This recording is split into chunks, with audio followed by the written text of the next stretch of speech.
Hello, everybody. Good morning. Morning. Morning. Good morning. Your Majesty. Thank you. Thank you, everyone. Please be seated. Yeah. Okay. This one's on. Yep. Oh. Okay, you're good. Okay. Great. Just the papers. So, welcome, everyone. It is a very happy occasion indeed when we are able to welcome a head of state to our humble headquarters at Nutrition International. Now, when that head of state is also a globally recognized nutrition champion of the highest order, it is not just a happy occasion, it is an extraordinary day. Our honored guest is none other than the African Union nutrition champion and head of state of Lesotho, King Letsie III. Please put your hands together for a warm welcome. As we know, His Majesty has long championed nutrition's importance to Africa's development, and he's a source of inspiration for everyone around the world in the global nutrition community. Your Majesty, we count ourselves fortunate indeed to have you with us today at the heart of Nutrition International's Global Leadership Meeting. Before you are more than 50 of our top leaders in the organization from all around the world, and they are all very keen to hear from you. Your Majesty, with deep gratitude for your time, the floor is yours. Thank you.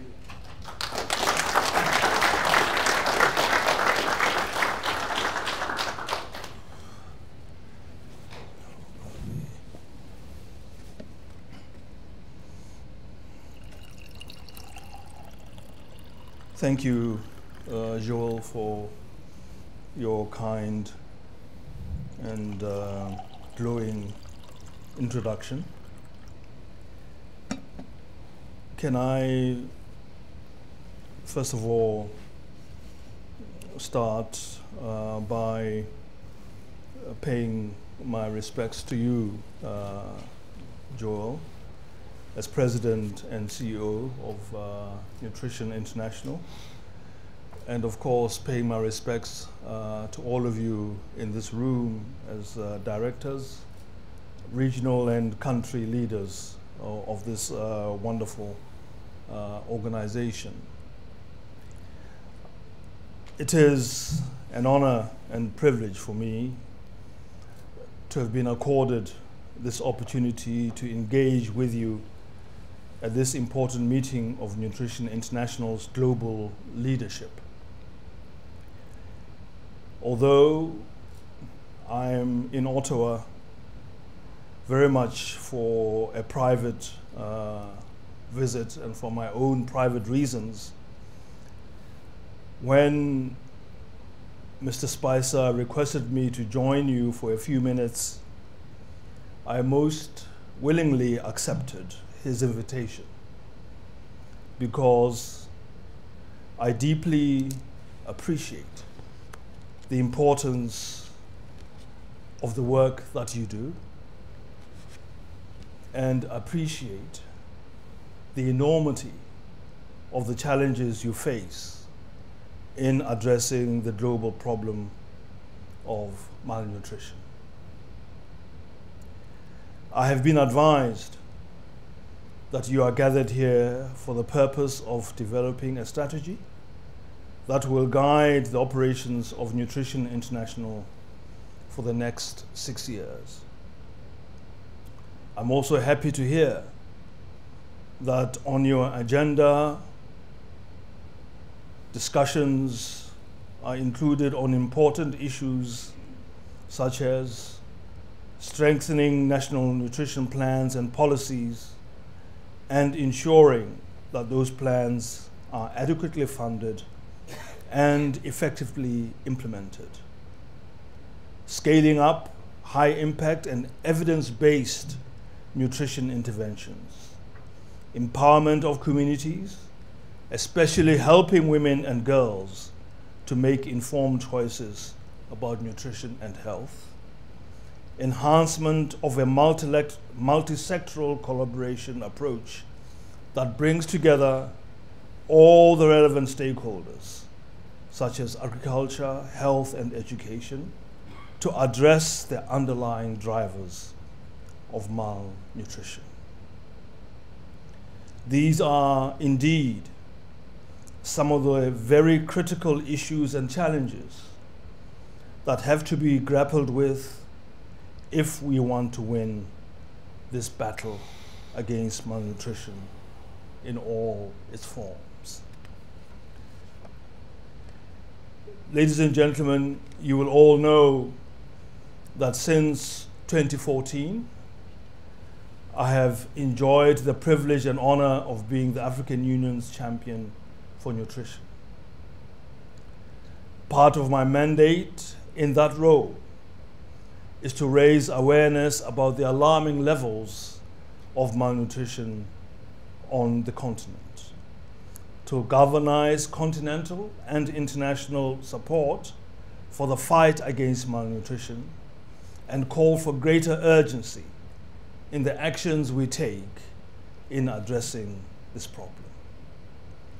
It has also been my duty to persuade governments to make nutrition a priority, particularly as they allocate their respective annual budgets.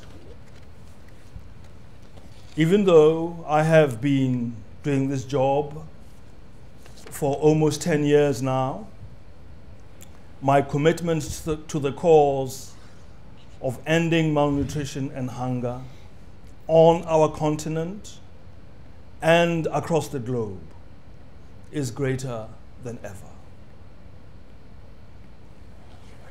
I would therefore like to pledge my unwavering support to all our friends and partners, such as Nutrition International, in your noble and heroic struggle to eliminate malnutrition on the African continent and beyond. Today, I stand before you not to raise awareness, because I know that as frontline workers in the field of nutrition, you are far more aware of the problems and challenges than I will ever be. I'm here today just to offer a gentle and genuine word of support, gratitude, and encouragement. I would therefore like to take this opportunity to thank Nutrition International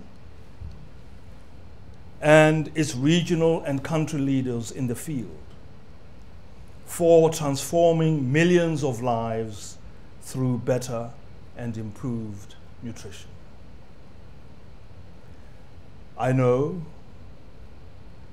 and you know, that the negative social and economic impact of COVID-19, unending conflicts, and climate change have rendered it virtually impossible for a majority of African countries to meet the Malabo targets of ending hunger and all forms of malnutrition by 2025, and to meet Sustainable Development Goal number 2, to end hunger, achieve food security, and improve nutrition, and promote sustainable agriculture. I do hope that this will not be a reason for those of you who work on the African continent to be discouraged. Instead, I hope that these challenges will motivate you to work harder and redouble your efforts in this noble quest of transforming the lives of our people through better nutrition. I do hope that all the partners and donors of Nutrition International, be they governments, multilateral agencies, foundations, or from the private sector, will remain loyal and steadfast in their support, because without it, you will be unable to deliver on your mandate. Ladies and gentlemen, distinguished guests, in conclusion, I wish to once again express my heartfelt gratitude to the leadership of Nutrition International for availing me the opportunity to address this important meeting. Mr. President, I hope my acceptance to undertake this assignment will help to open doors for greater cooperation between Lesotho and Nutrition International, and indeed for increased cooperation between Nutrition International and myself in my capacity as the African Union champion for nutrition. I am confident that together we can unlock the full potential of Africa's people and build a better future where no child suffers from the debilitating effects of malnutrition. Let us work together with a shared sense of urgency and purpose to make this vision a reality. I want to thank you for your attention, and may God bless you all. Thank you.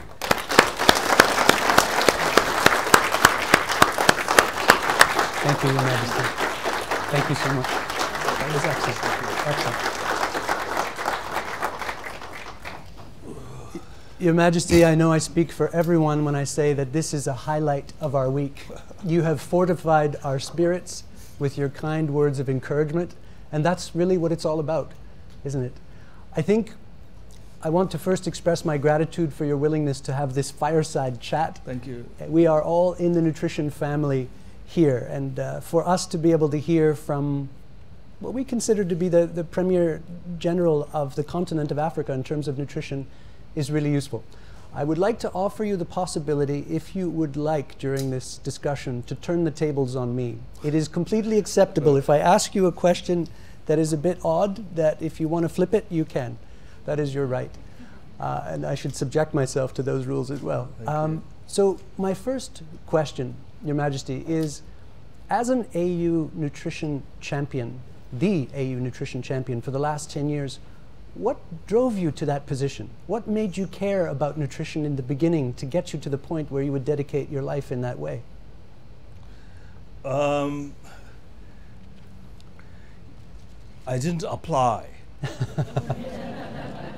I didn't ask for the job. And often actually I've asked myself the same question: why was I requested by the leaders of the continent to perform this important role? And often when I answer myself, the answer is that I think they believed that I had more time. Because as you know, presidents are busy with politics and all sorts of things. So they felt that maybe I, as a non-politician, I had more time. But when the opportunity came, when I was offered this assignment, I accepted it wholeheartedly, without hesitation. You may ask why. I think the reason is that in my family, we've grown up in a family of farmers. We farm, we grow things, we rear animals.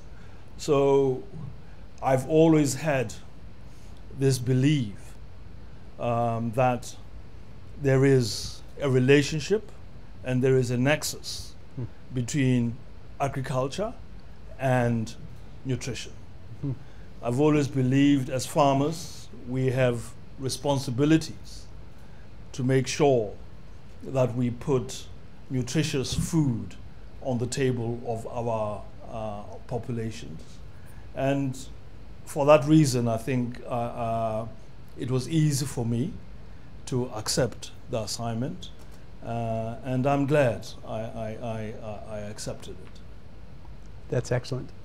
That's excellent. That does remind me of that thing that we shared yesterday, where Dr. Jakaya Kikwete, our board member, was fond of saying, Joel, so many heads of state don't know the difference between food and nutrition.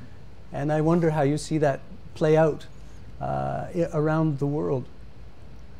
Well, I wouldn't say I have no knowledge of, of other parts of the world, how heads of state see it, but I know that for a long time on our continent, the priority for most countries and for most governments has been to produce as much maize as possible, as much wheat as possible. But we know the limitations of maize and wheat as far as nutrition is concerned. So my job has been to try and educate, or not educate, but try and convey the message that, okay, fine, we can continue with our maize growing and our wheat and so on, but we also have to grow more nutritious vegetables and crops and so on that can help with achieving the required nutrition outcomes. So it is something that I know it's been a problem, but I think more and more people are now getting a clearer understanding of the difference. That's good. Yeah. That's very good news. I mean, not only are you fortifying our spirits, but you're raising the issue of fortification of those staple crops as well. Exactly, yeah. Which becomes really important too. Yeah. Your Majesty, during this Global Leadership Group meeting, we've really been trying to look in the mirror and ask ourselves the question, what can we do as an international organization in terms of being as useful as possible to country-level efforts to grapple with malnutrition? Because we know it's not easy. Countries are at different levels. But we really are trying to figure out the best combination of capabilities, approach, and attitude that we can have in order to be helpful to countries. Do you have any advice for organizations like ours about what we should do more of or less of? Well, as you said, the question, what can you do at country level? Most African countries I know of course, the biggest challenge would be how do we have access to resources and support. So I think Nutrition International can play a role in helping countries, particularly smaller countries on the continent, to have to see how they can access support, be technical or financial support in the nutrition programs. But I think more importantly, because resources may not, it's not necessarily a panacea for everything. What we would also need from Nutrition International is to see how this organization can help us in our various and respective countries in building and constructing policies that are well researched, evidence-based, policies that can address directly and with an impact the issues of malnutrition. And as you do so, all the countries on the continent are different. And even within the countries, even small countries like Lesotho, you'll find that different areas are different. That's why research is so important, evidence is so important. For example, in Lesotho, we have the lowlands, we have we have the highlands, the mountains.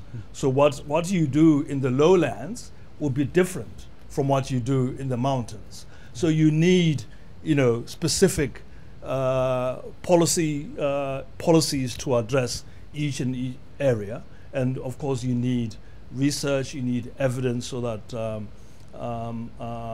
those issues can be addressed effectively from one country to another and from one region to another.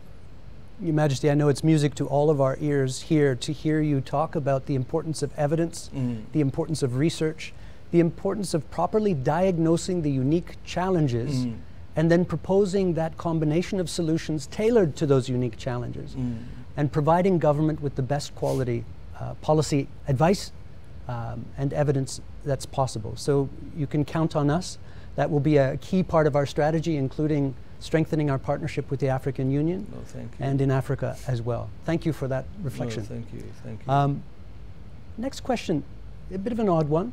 The other day somebody asked me what my capons were, and I said, what on earth is that? Yeah. And they said it's something that keeps the president awake at night. Yeah, the thing that maybe you worry about that you don't share too often to other people.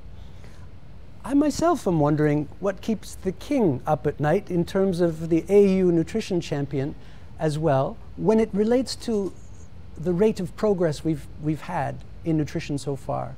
What are you concerned about? Thanks, Joel. I think wearing the AU nutrition champion hat, issues that do from time to time worry me or keep me awake at night is that we still have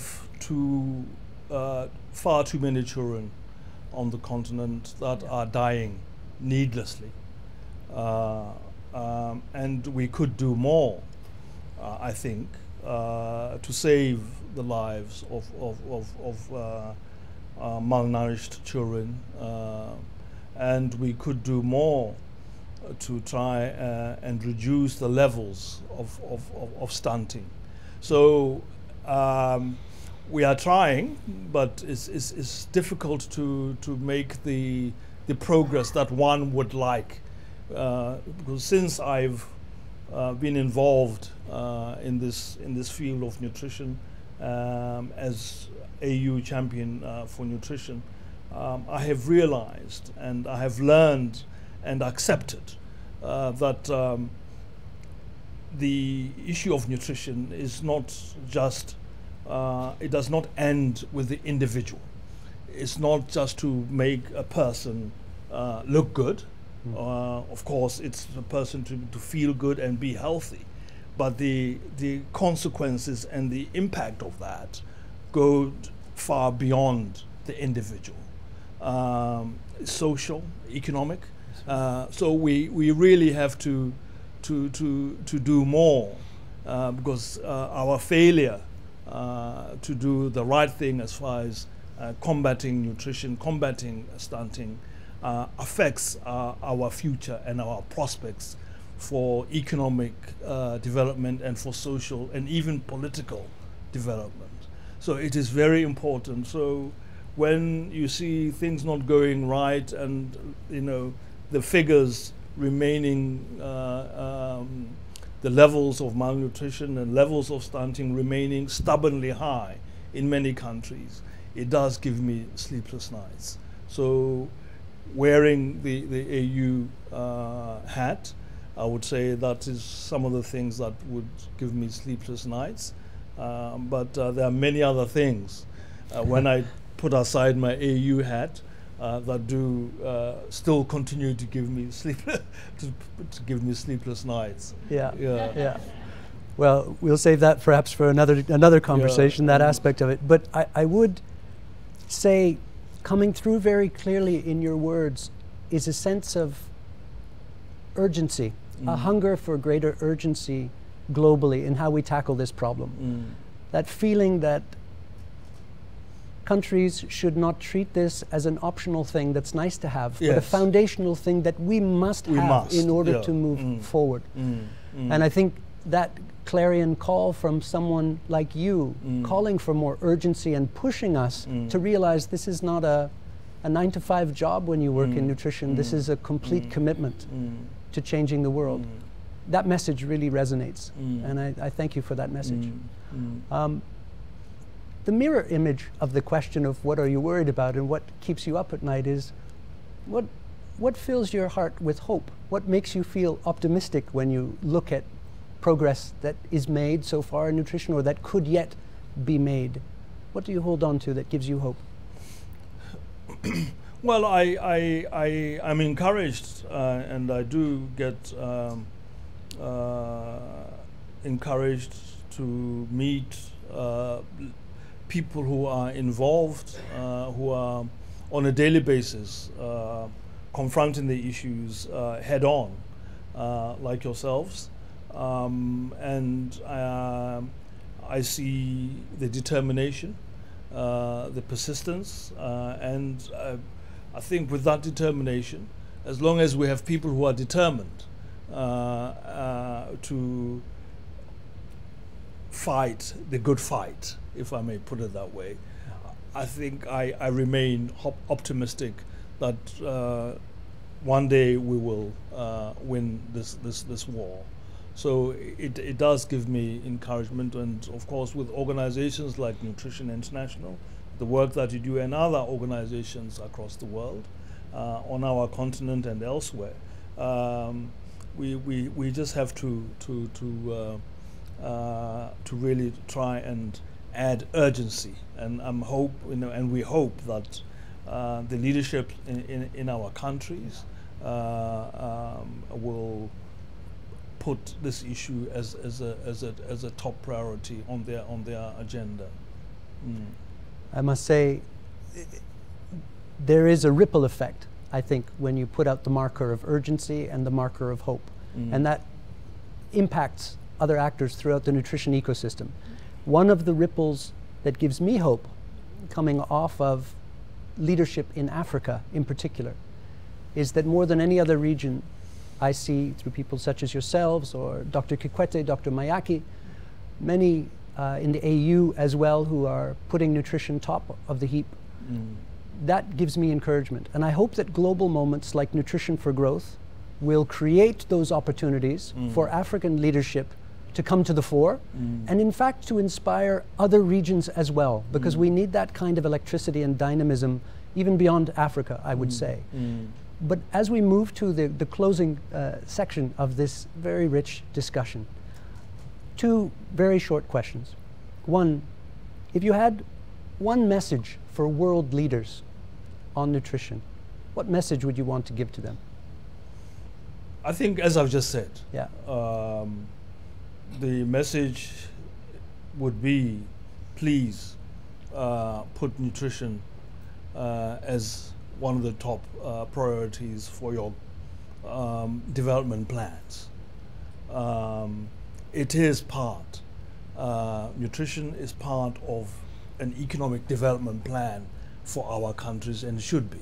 So I'm hoping that this is something that will I can persuade leaders to accept and put it and put nutrition at the top of the agenda as a part of the development plan.